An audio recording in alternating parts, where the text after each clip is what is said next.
Ladies and gentlemen, good day and welcome to the INEOS Styrolution India Limited Q3 FY21 earnings conference call. As a reminder, all participant lines will be in the listen-only mode, and there will be an opportunity for you to ask questions after the presentation concludes. Should you need assistance during the conference call, please signal an operator by pressing star then zero on your touchtone phone. Please note that this conference is being recorded.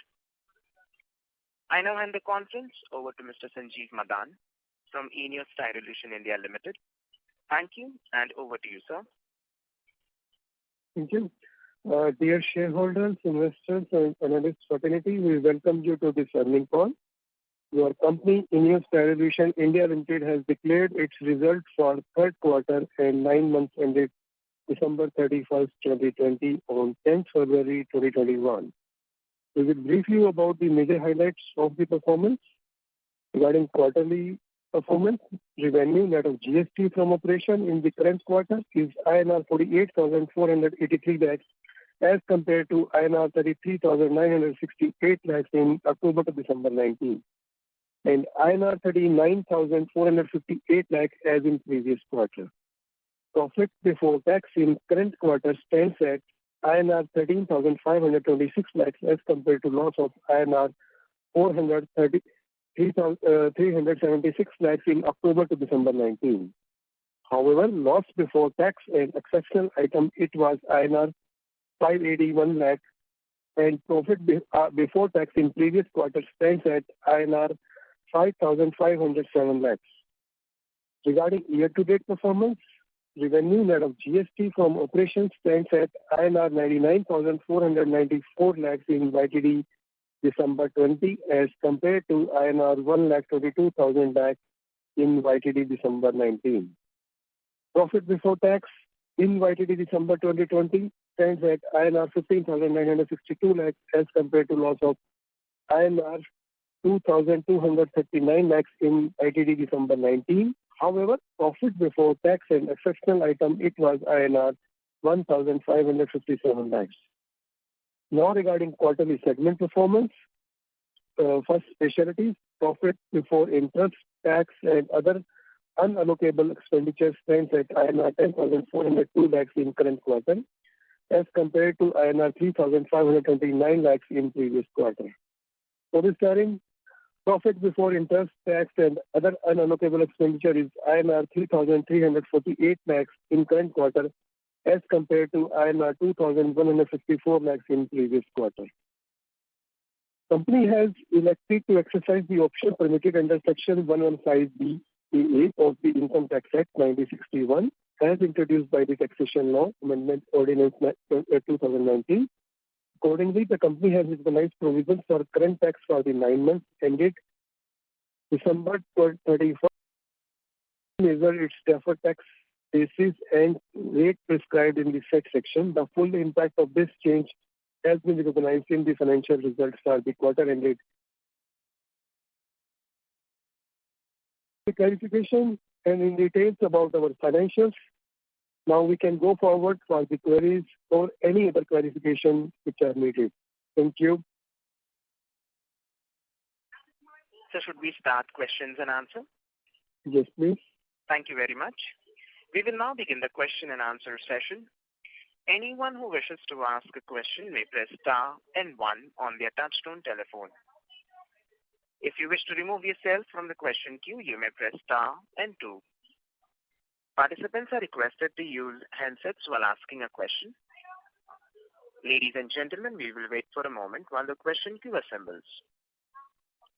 Reminder to the participants, anyone who wishes to ask a question may press star and one at this time.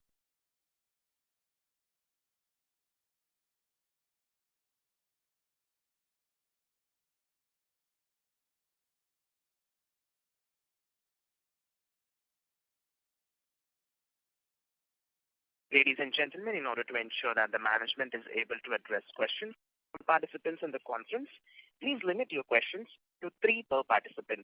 Should you have a follow-up question, we would request you to rejoin the question queue.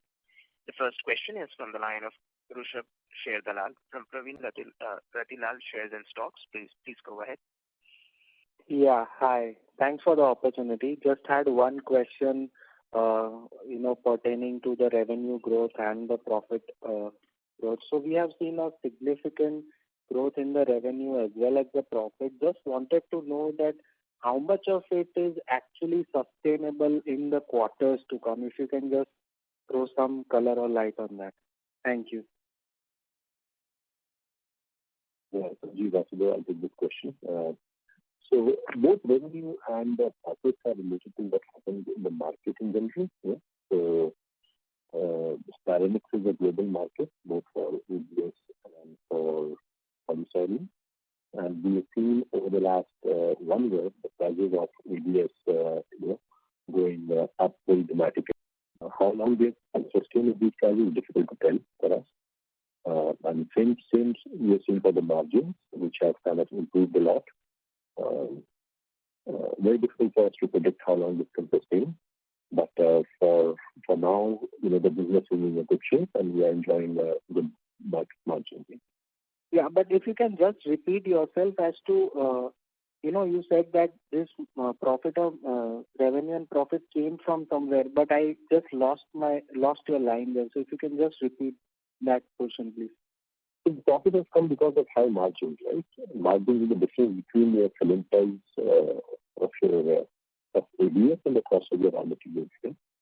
Those margins have improved significantly over the last 1 year. And how long that impact sustains is very difficult for us to forecast. Okay. Thank you. And all the best.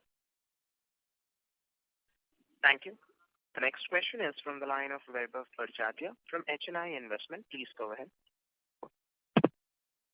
Hi, sir. Thanks for providing the opportunity. So I have a couple of questions. So one is that, in our presentation, we have reported polystyrene and specialty with the two different things. So are most of our in most of our specialties business, is polystyrene used as a raw material or it is something else? So styrene is the basic raw material, and polystyrene and ABS and SAN are the end products that we sell in the market. Okay, styrene is the basic raw material. Okay. Yeah, styrene along with acrylonitrile and butadiene rubber, which is used for ABS. Okay, so basically polystyrene is not used in any of the other specialties things. No, polystyrene is an end product. It's an end product in itself. Okay, got it.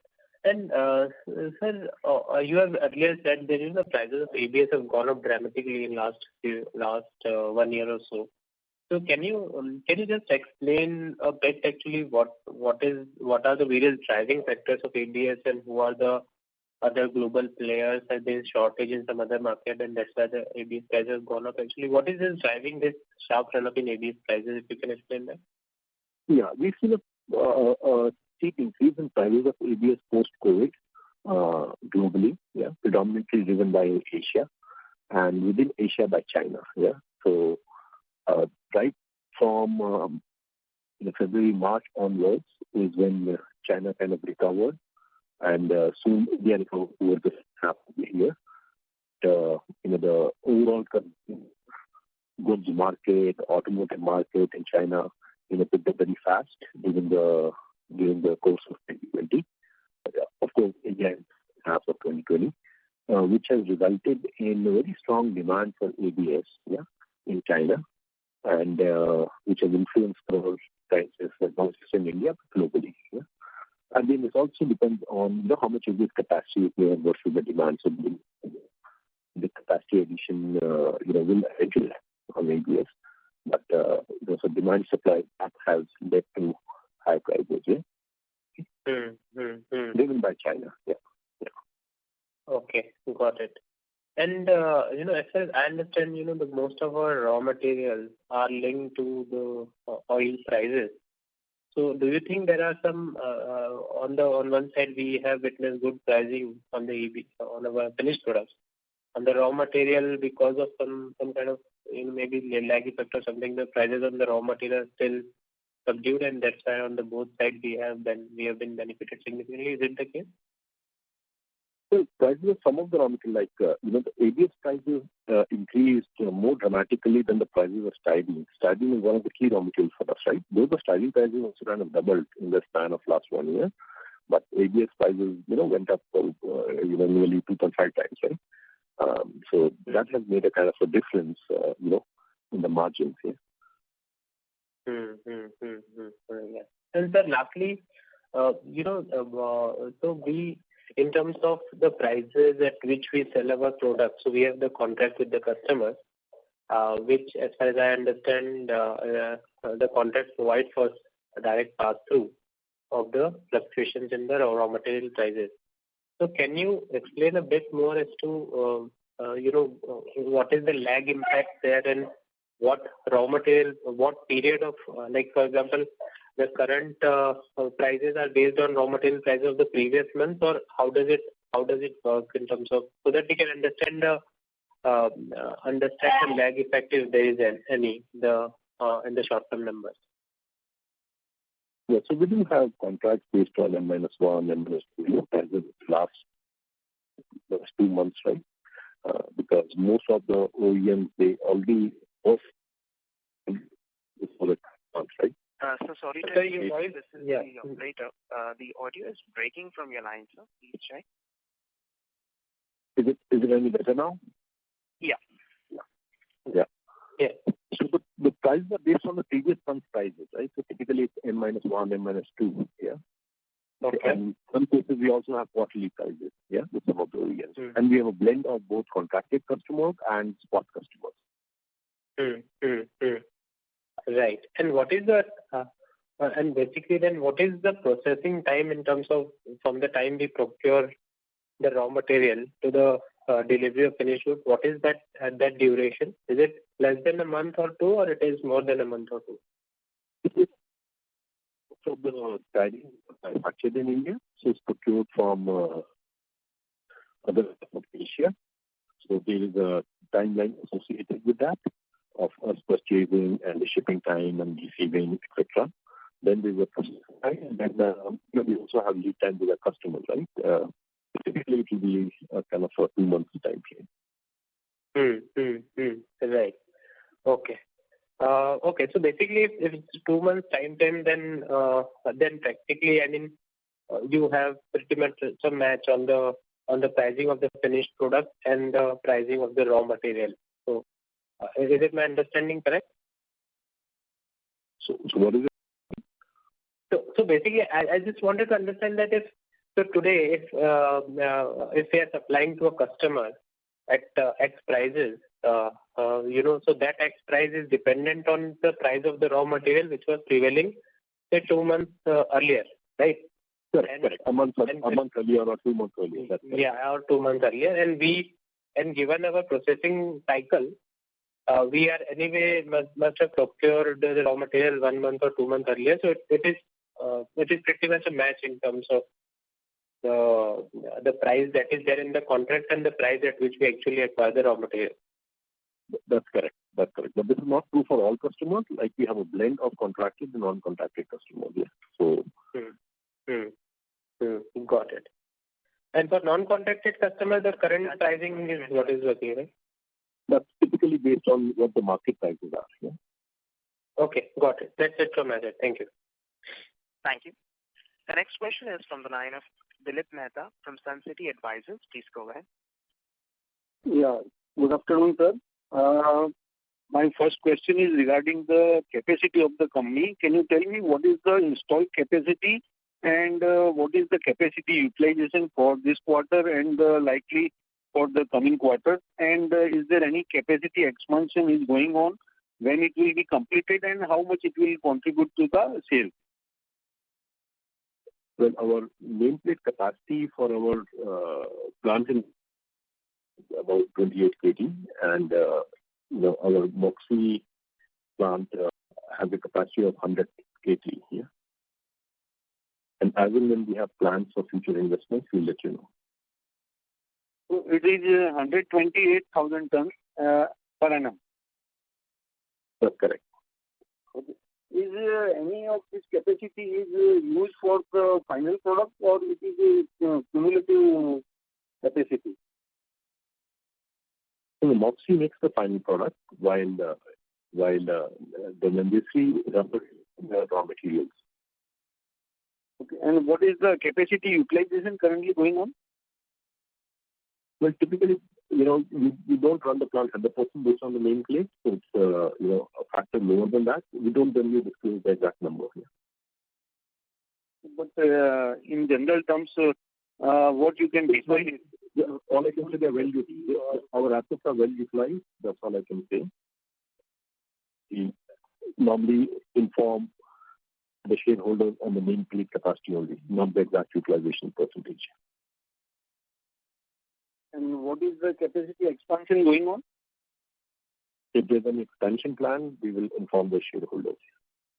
So in the last annual report, there was some 100 crores capex was shown, work in process. So is it not for the capacity expansion? It is. Those were to do the technical study expansion. This 100 crore which you are talking about was related to Moxie 100, which was That's correct. number 19 already and is already capitalized. Yeah? That's correct. So that amount is included in this 128,000 ton?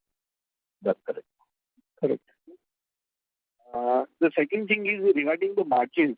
Because INEOS being the market leader and pioneer of this product, but your margins are less than the competitor. There is only one competitor in India, non-competitor, Bhansali. So in their Q3 results, they have shown some 45% EBITDA margin, whereas INEOS has given a 30% margin. Can you explain why we are operating at a less margin? Yeah, we have a good blend of both contracted and spot customers, like I was mentioning earlier to one of the questions. And obviously we don't disclose out that ratio, and apparently that ratio is different for the competitors. Thank you. Mr. Mehta, may we request that you return to the question queue for follow-up questions. Ladies and gentlemen, please limit your questions to 3 per participant. Should you have a follow-up question, we would request you to rejoin the question queue. The next question is from the line of Samir Raj from Nippon India Mutual Fund. Please go ahead. Okay, good evening and thanks for the opportunity. So my questions are not related to quite the broader questions. So I just wanted to get some sense that how our parent looks at India as an opportunity. Because our company has been around for many years and somehow I think its performance has been subpar. So what are the reasons for that? Is this something likely to change in future with taking some higher interest in the company? That's question number one. Well, all I can say that INEOS is looking at Asia as a region for investment. They announced investment of an ABS plant in China. And, needless to say that India, China are two of the largest economies. So India and the growth of India is surely on the radar screen. So can we expect some bigger things from the INEOS from the way they announced in China? That is something for the parent company to decide. I cannot make a comment on that. But all I can say is, if India is a growing market and, with the results that we have and, the business performance, has to be a sustainable business performance, surely investment should follow, yeah. So, and so, if one looks at our history of our performance and the way our competition has gone ahead of us, despite being global leader, say something about the past performance. I'm sure you're not responsible for that, but when you look back and look at lost opportunity, and I think we still have a lot of room to cover the lost ground. So, what do you feel about the overall opportunity in India, and what are your plans to recover the lost ground over the years? Well, like I said, India, we have a very good blend of different markets. We are betting on some specific segments based on our triple shift strategy. Yeah. We believe that some of the segments will really play for us going forward, automotive in particular. Yeah. Okay. The high specification segments. So there are times when we have to put, we need to have some years of patience. And we've had, lesser profits in some of the years for various reasons. Yeah. Okay. There were times when we have had inventory losses because of the tough supply chain. There were dramatic fall in international prices. So, and then we had to take some other exceptional item hits, different reasons associated. Having said that, we see the future to be bright. I think India has recovered well post-COVID, and with the government's focus on, making manufacturing more predominant as part of the GDP in India, the so-called Atmanirbhar Bharat and Make in India, I expect, overall market to improve, and for us, accordingly, we should be able to grow our business profitably going forward. So, that's a third and last question from my side. I believe, we have enough land at some of our sites for future expansion. Is that, understanding correct? Could you repeat your question? No, so I believe, we have enough land at some of our sites for future expansion. So, is that understanding correct? We have a piece of land in Dahej which is non-utilized. Okay. Now, that's only land? That's only surplus land? And it's not the biggest issue, right? The biggest issue is, the business profitability and the growth in India. And you can always purchase, right? Even if you want to go greenfield, yeah. So we do have, actually having the land always helps, yeah, with the whole process.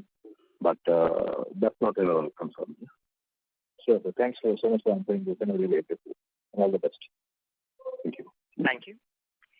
The next question is from the line of Rajkumar from Green Portfolio. Please go ahead.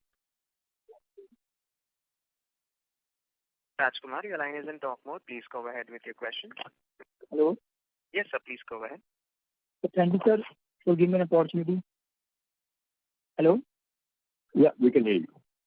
Sir, would you like to provide some light on what are the status of K-resin product launches in India? Could you repeat what are the status of product launches K-resin in India? K-resin product. Yeah, correct. So K-resin has been launched in India, and we sell, a few thousand tons of it already in India, and we expect it to improve in the coming years. Okay. So how much it will contribute to revenue? It's less than 10% of the revenue. That's what I can say. Okay, so will it improve or it will be range bound? Sorry? Will it improve or it will be only range bound?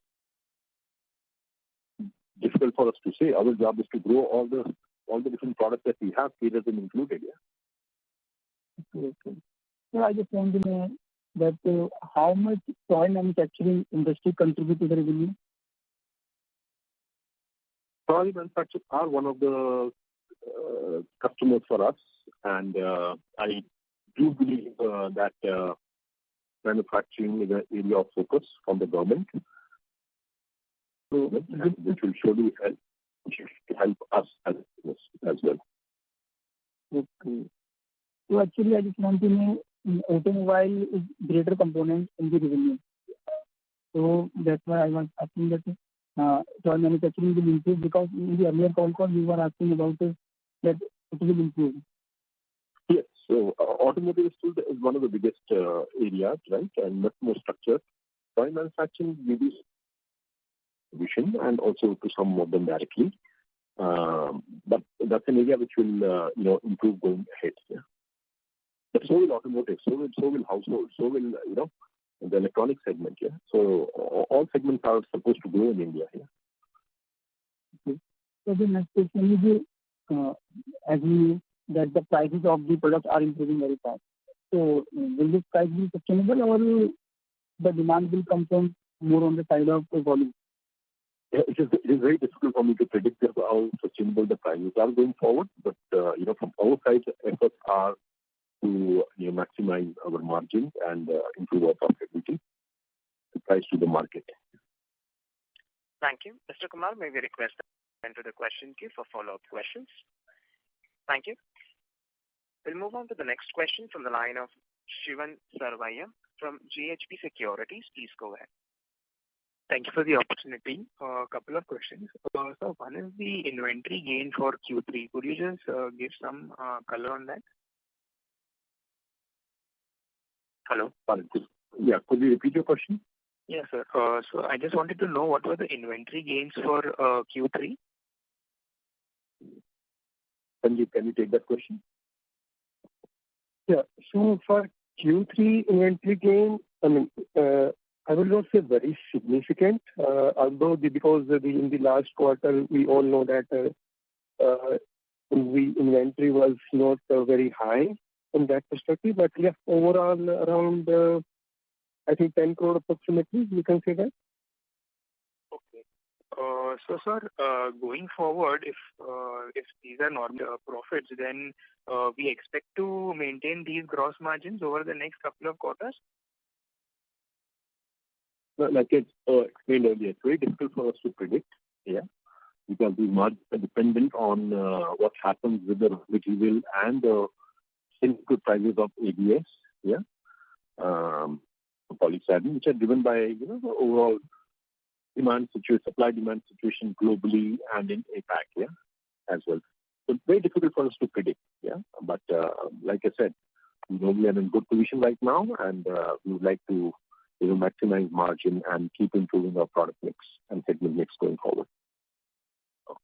Okay, sir. And one other question was on the sourcing of raw materials. So you've mentioned there are some container shortages which we have been experiencing. So, sir, if you could give some color on that.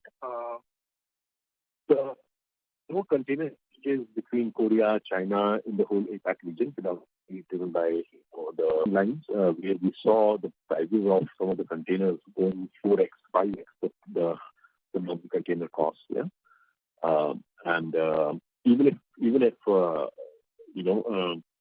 people were prepared to pay 4 times, 5 times higher, the containers were not available, So there was a supply-demand issue happening in the China, Korea, that belt.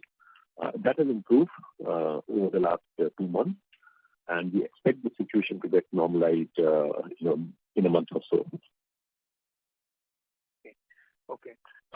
And sir, if you could, sir, since we face a lot of issues in our raw material procurement, is the company looking at backward integration to manufacture the product within India? Is that a possibility going forward?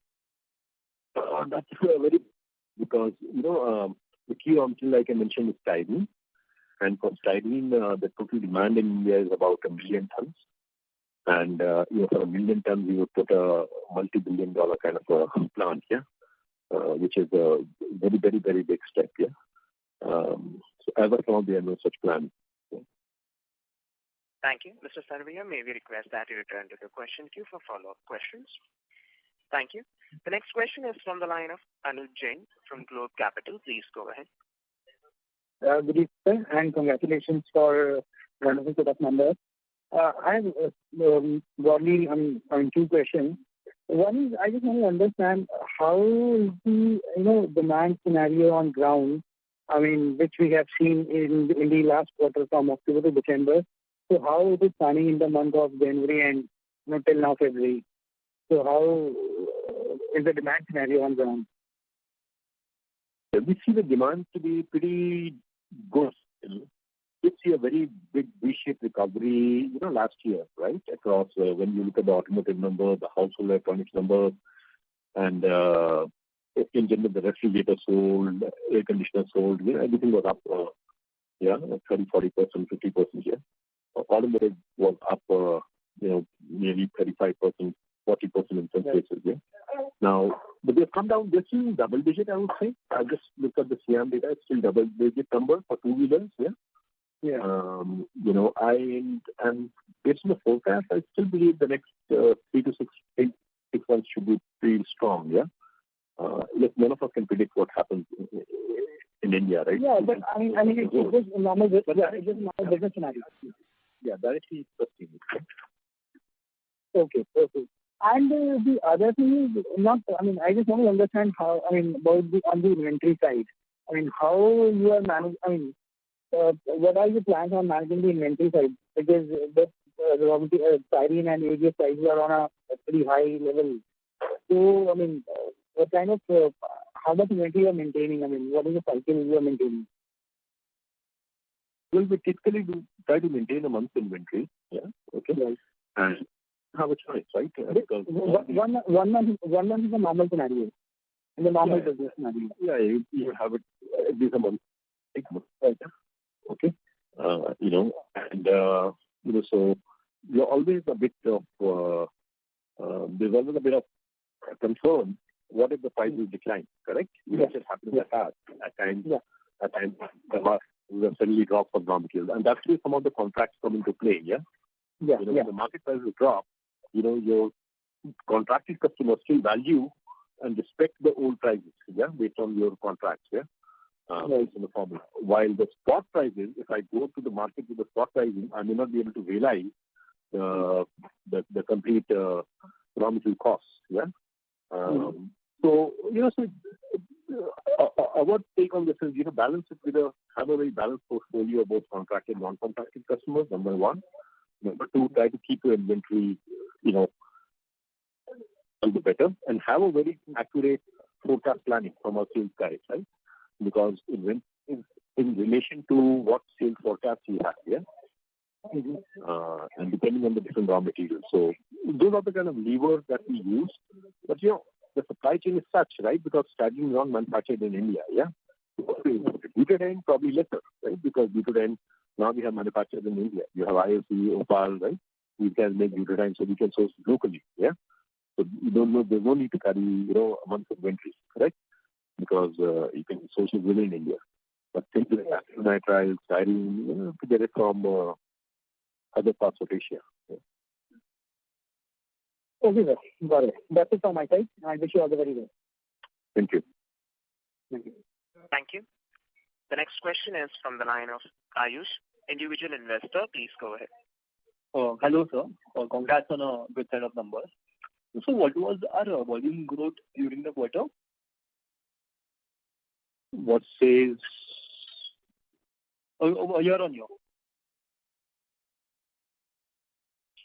Versus quarter 3 of last year. We generally do not disclose volume numbers. I think we disclose the revenue numbers, but it was double-digit growth. Double-digit growth. Okay. And because our new capacity, I guess almost 30% capacity came in last year. So at least on the volume side, can we expect a double-digit growth going ahead? We hope so. Okay. So I just wanted to understand, so what were the ABS spreads during quarter 3 and how have they moved in January and February? So ABS prices were more like a 2,300 kind of level, yeah? 2023 I peaked at around 2,300. Okay.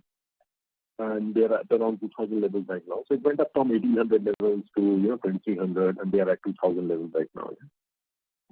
So actually, I'm talking about the spread, not the prices. The spread between our ABS and raw materials. The spread is also pretty healthy. Spread is it. So it has continued to be healthy in January and February? I went on February. January, you can check the data on ICIS. Based on spread between ABS and styrene prices. The spread is healthy. Okay. And sir, on the LG Chemicals, has their plant restarted? To the best of my knowledge, they have not restarted. Not restarted. Okay. And lastly, so what kind of capacities are coming in ABS over the next 1 year? We do understand that there's at least 500,000 tons coming in China in the next 1 year. Thank you. Mr. Ayush, may we request that you return to the question queue for follow-up questions. The next question is from the line of Vaibhav Barjatya from HNI Investment. Please go ahead. Yeah. I thanks for providing the opportunity. About the mix of contracted and non-contracted customers. So you also said that it is somewhat different than what the competitors have. So is it like our mix towards non-contracted customers are higher than our competitor? Is it the case? But all I can say is we have a mix of contracted and non-contracted customers. Yeah. But I think earlier you indicated that the mix was higher. So I missed those comments. I just wanted to confirm. I think I've said that we have a good mix. Our mix is probably different than what the competition mix is. Okay, got it. And on the policy, polystyrene, that there's this anti-dumping duty, and on the top of it, LG Chemicals, LG plant is not there. So what's your current sense on the margins there in that segment? Is it here to stay, or you are seeing some kind of new capacity coming in somewhere within India to put pressure on margin? What's on the margin trend in that segment? So you're talking about anti-dumping duty for polystyrene? Yeah. Yeah, that has not been implemented yet. And there was a recommendation made by the DGTR to the Finance Ministry. And eventually it has not happened yet. So that's something we are observing very carefully. And also there were delays due to the COVID, right, in this whole process. So that's something that we expect should happen. LG Polymers, like I mentioned, to the best of our knowledge, they have not started. So the supply-demand scenario is healthy. Yeah. I have read that Supreme in their annual report talked about adding new polystyrene capacity. Yeah. In a year or so. So that's the information we have. Yeah. Right. Got it. Okay, sir. That's it from my side. Thank you. Thank you. The next question is from the line of Kaustubh Datta, individual investor. Please go ahead. Yeah, thanks so much for the opportunity, Mike. I have just two questions. One, of course, there are certain questions around capacity addition. And my understanding is that you had commissioned a study a couple of years back to evaluate it's sensible to go for a capacity expansion or not. I just wanted to understand what's the progress on that, number one. And number two, throw some color on exports. Is that a strategy at all for the group, or you're concentrating more on domestic? So from a study perspective, yes, we have done some studies. We have the, kind of cost analysis of what's needed to make investments in India. The business has made no decisions yet on the investment plans. Yeah. Because of course we had a very unprecedented kind of time. Yeah. Where you were not sure what's going to happen with the demand, what's going to happen with India as a country, right? Globally for that matter, yeah. But I think everyone kind of is kind of still recovering, yeah. After the COVID, we are all glad that things have improved for India, and let's see if we can have good, sustainable, profitable growth. Not just for us, but for all the segments, in the country in general, the GDP. And as and when applicable, the economics make sense, the company will consider the investment. Yeah. Okay, and how long does it take? What's the period of time? You said that everything right on the capital expansion fund. It takes a couple of years, right from the time of the decision. It takes a couple of years. Yeah. Okay, and my next question was on export. Can you throw some light on that? Yeah, I do understand that among the products that we sell, polystyrene is exported by one of the competitors. Yeah. We don't have any plans to do our export of polystyrene. Obviously because with LG, right, their demand, the Indian demand is pretty good. Yeah. On the ABS side, again, India is short of ABS. Yeah, 30 to 40 of India's demand is imported. Yeah, so there's no reason for India to export. Yeah, until unless you get much higher prices than what you sell in India, which is not the case because these are the prices, are plus minus, based on the global prices. Yeah. So, yeah, to answer you, ABS, we also do not have plans to export as well. Okay, can you give me a rough sense of the market share, if you could please, at a high level? Your market share in the domestic market. Our market share would be higher than 30%, yeah. 30%. Okay. Thank you so much. Thank you. The next question is from the line of Nitin Kapoor, individual investor. Please go ahead. Yeah. Yes, sir. Can you hear me? Yes, we can hear you, sir. Yes, sir. I just wanted to confirm, in the statement we have said we expect the ABS and the styrenic market to get long sometime this year. So, can you elaborate on this? What can I infer from this? So today it's a seller's market, right? It's very short, correct? Okay, where the prices are very high. And in due course, I mean, we're not going to have these kind of marginal prices, right? Sustained for years. What happens, right? You know, oil prices never stay at 120 or never stay even at $40, right? But it becomes 60, right? You know, and really, it's only the prices of diesel and petrol and diesel go one way, yeah. They keep going up. Okay, so the meaning is that get long. What's the inference from this? To get long sometime this. Long means normal or what?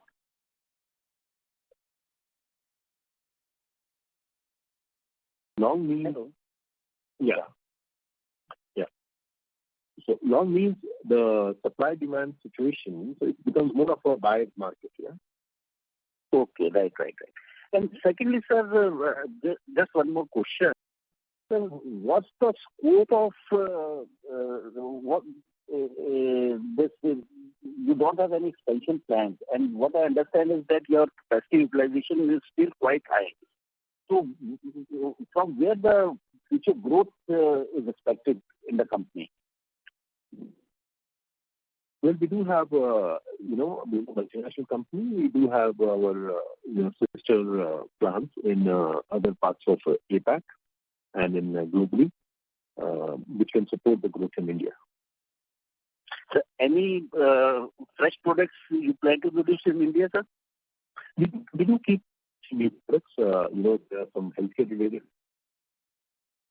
defined, yeah. In fact, lots of ideas also went for some of the other air purifiers and other materials which are used during this COVID time. Yeah. So we keep identifying new areas, yeah, predominantly on the healthcare side, where we can specify some new products. Now, not all those new products are made in India yet. Yeah. We start with imports, and later we can always localize them as the market becomes bigger. Right, sir. Thanks a lot. Thank you. Thank you. The next question is from the line of Shivaji Mehta from Nippon Mutual Fund. Please go ahead. Thank you for the opportunity. Also, you mentioned that Supreme will also be adding some capacity as per the annual report, and also LG once their capacity kind of comes back after some time. How do you really see the supply demand scenario shaping up in the next few years? So we are going with the assumption, right? So the two assumptions we are making is whatever Supreme has, they will do. And number two assumption is that LG will come back, yeah?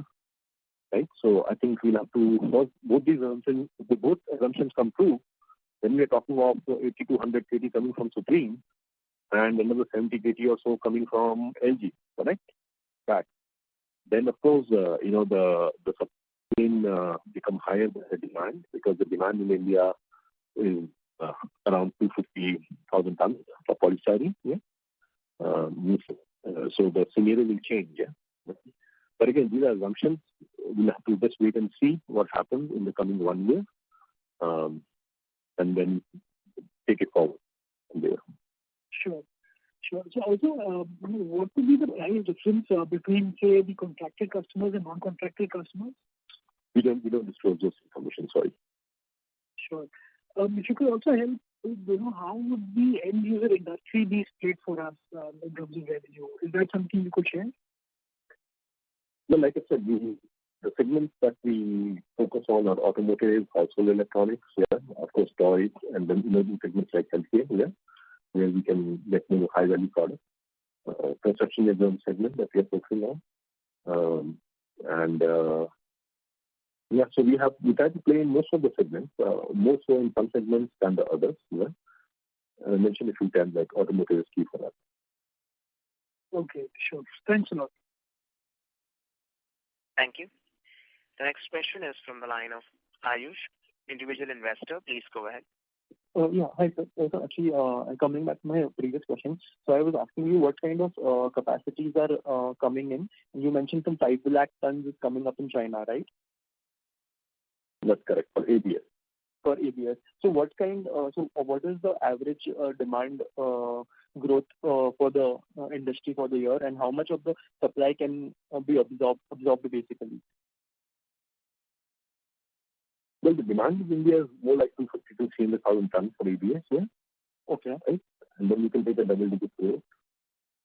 Correct. No, but I guess global demand supply will affect prices, right? So I'm talking about globally. So with the 5 lakh tons... Good question. I would not remember the global demand. I would say about 50 million tons of ABS, yeah? I'll have to, check on that, Okay. Yeah. So basically my question is, are the capacities that are expected to come over the next 1 or 2 years, can they be absorbed by the demand, or it is significantly greater than the demand? A lot of capacities are announced, and which of them actually come true is something to be seen. Yeah. Okay. Generally, there's a healthy balance between supply and demand, and new capacity will come every 2-3 years, right? But the demand goes steadily. Correct. Demand is more like a how do you say, perpendicular, like a 45-degree angle. Okay? While the capacity comes in steps. Even the period where it's tight, where it's long, yeah. Very difficult for us to predict, but then businesses work like this, right? In cycles. Okay. And secondly, do we have any HRG rubber capacity in-house, or do we completely import it? No, that's what we have in the basin. That's the HRG rubber. 28,000 tons is HRG. Yes. And how much is so we have the final product ABS capacity of 1 lakh. So is the 28,000 ton capacity enough for catering to 1 lakh tons of ABS capacity, or is more required? Yes, it is. It is enough. Okay. And on the so we had also faced some issues on job work, right? Like there were some job work issues which we had mentioned that once the new capacity in Moxie plant commences, the job work issues will also lower down. So has that played out accordingly? Yes, that has happened. Okay. That's it from my side. Thank you. Thank you. The next question is from the line of Vaibhav Barjatia from HNI Investment. Please go ahead. Hi sir. Just to follow up on the earlier participant question. So on the HRG rubber, you've indicated that it's sufficient, but in the credit rating report has been clearly mentioned that there are some capacity constraints on HRG rubber at your end.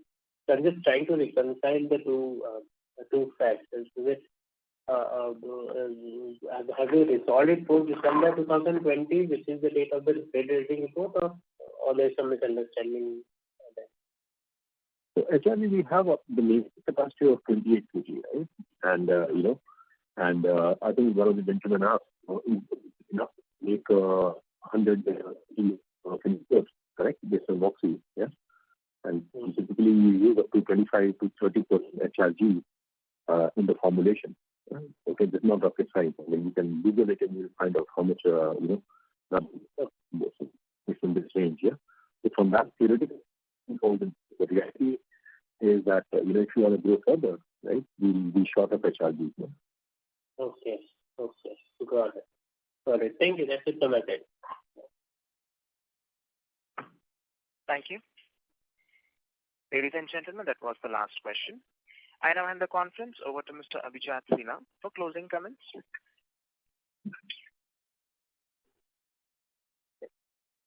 Hello. Thank you, everybody, for your interest in the company and attending the earnings call. We look forward to connecting with you during the next earnings call, which happens probably in May. Thank you and have a nice day. Thank you. Ladies and gentlemen, on behalf of INEOS Styrolution India Limited, that concludes this conference. Thank you for joining us, and you may now disconnect your lines.